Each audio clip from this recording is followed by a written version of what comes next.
I'm Professor Carter, and today we're exploring one of the strangest mysteries in recorded history.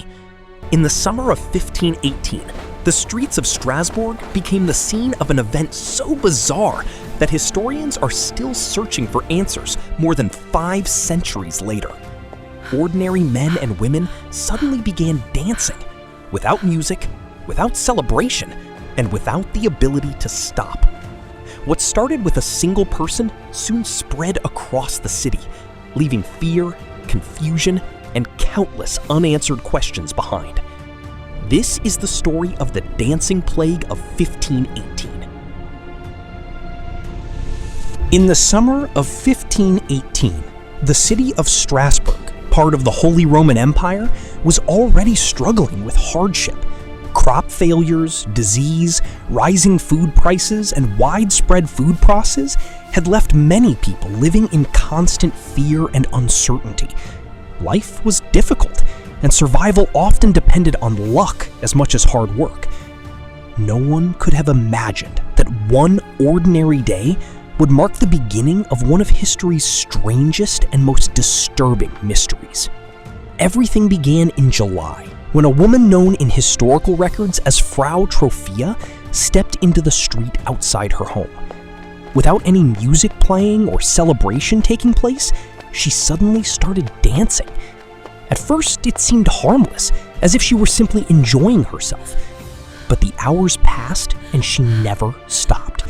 Her movements became frantic and exhausting, yet she continued as though some invisible force controlled her body. As the first day turned into the second, witnesses watched in disbelief. Frau Troffea danced through pain, fatigue, and blistered feet. She appeared unable to control her own actions, despite showing clear signs of exhaustion. Family members and neighbors reportedly begged her to stop, but nothing seemed to break whatever had taken hold of her. The strange performance quickly became the talk of Strasbourg. Within days, something even more unbelievable happened. Other people began dancing in the streets as well. One by one, men and women joined the growing crowd, displaying the same uncontrollable movements.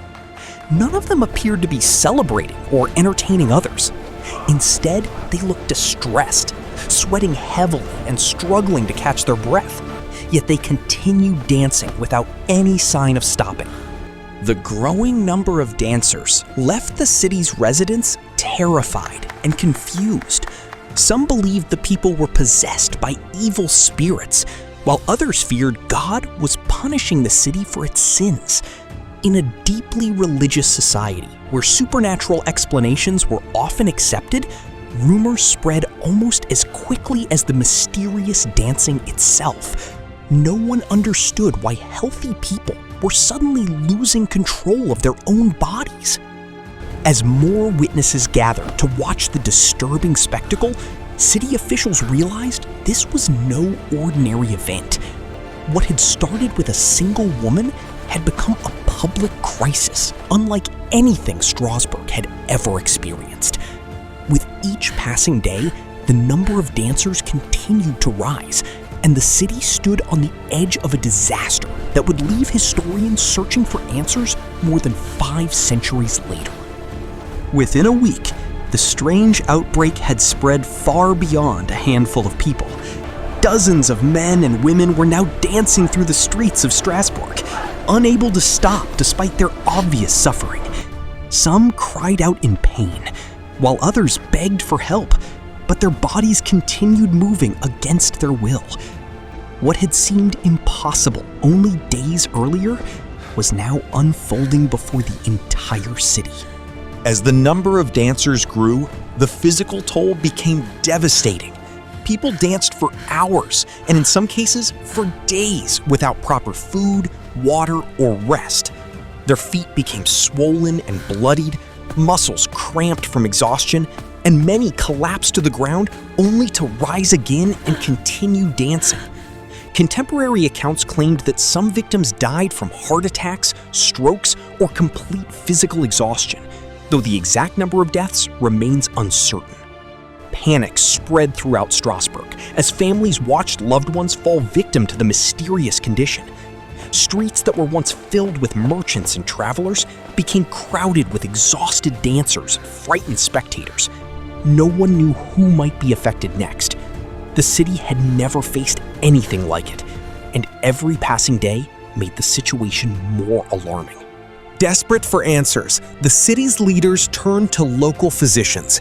After examining the victims, the doctors rejected the idea that witchcraft or demonic possession was responsible. Instead, they believed the dancers were suffering from a natural illness caused by what they described as overheated blood. According to the medical beliefs of the time, the only way to cure them was to let the dancing continue until the condition burned itself out. Acting on this advice, the authorities made a decision that would become one of the most controversial responses in medical history. Rather than stopping the dancers, they encouraged them. Wooden stages were built, musicians were hired, and professional dancers were brought in to keep the victims moving. The officials believed they were helping, but instead, they may have turned a mysterious outbreak into an even greater disaster. At first, the city's plan seemed logical by the medical standards of the 16th century. Musicians played lively tunes, while professional dancers encouraged the victims to keep moving. Wooden platforms were built in public squares so the afflicted could dance without interruption. Officials believed that once the dancers had exhausted the illness from their bodies, they would finally recover. Instead, the opposite appeared to happen. Rather than bringing the outbreak under control, the constant music and public gatherings seemed to fuel it. More people began joining the uncontrollable dancing, and the crowds grew larger with each passing day. Whether they were truly infected by the same mysterious condition or influenced by the fear and chaos surrounding them, the city found itself trapped in a crisis that showed no signs of ending. As the weeks passed, confidence in the physicians began to fade. Residents questioned why the prescribed treatment was only making matters worse. Fear spread through every corner of Strasbourg, and many people avoided crowded streets, worried they or their families might become the next victims. The dancing plague had become more than a medical mystery. It had become a citywide nightmare. With no success from the doctors, attention shifted to the church. Religious leaders believed the dancers had been afflicted by Saint Vitus, a Christian saint whose name had long been associated with uncontrollable movement and nervous disorders. They argued that this was not a disease of the body, but a spiritual punishment that required faith rather than music. Faced with a failing medical solution and a population gripped by fear, the authorities abandoned their original strategy. The musicians fell silent, the dance stages were removed, and preparations began for a very different kind of treatment, one rooted in prayer, pilgrimage, and the hope that divine intervention could succeed where medicine had failed.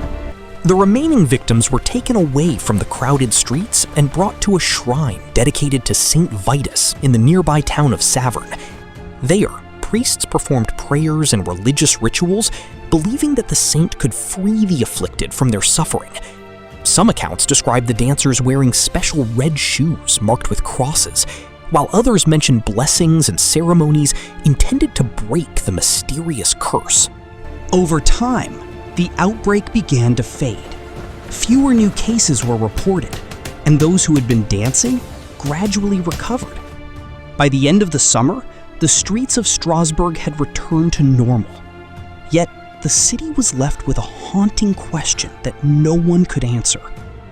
What had caused hundreds of ordinary people to lose control of their own bodies? More than 5 centuries later, historians and scientists are still searching for an explanation. One of the most widely discussed theories is mass psychogenic illness, sometimes called mass hysteria. According to this idea, the extreme stress, famine, disease, and religious fear experienced by the people of Strasbourg may have triggered a powerful psychological reaction. that spread throughout the community. Another theory points to ergot poisoning, caused by a fungus that can grow on damp rye. The fungus contains chemicals related to LSD and can produce hallucinations and muscle spasms. However, many researchers argue that ergot poisoning alone cannot explain how so many people danced continuously for days, or why the outbreak remained so localized. As a result, this explanation remains controversial. The dancing plague of 1518 remains one of history's greatest unsolved mysteries. Whether it was the result of psychological trauma, a rare medical condition, religious belief, or a combination of several factors, no theory has fully explained what happened in Strasbourg that summer. More than 500 years later, the event continues to challenge historians and remind us that the human mind and body are still capable of mysteries we do not completely understand.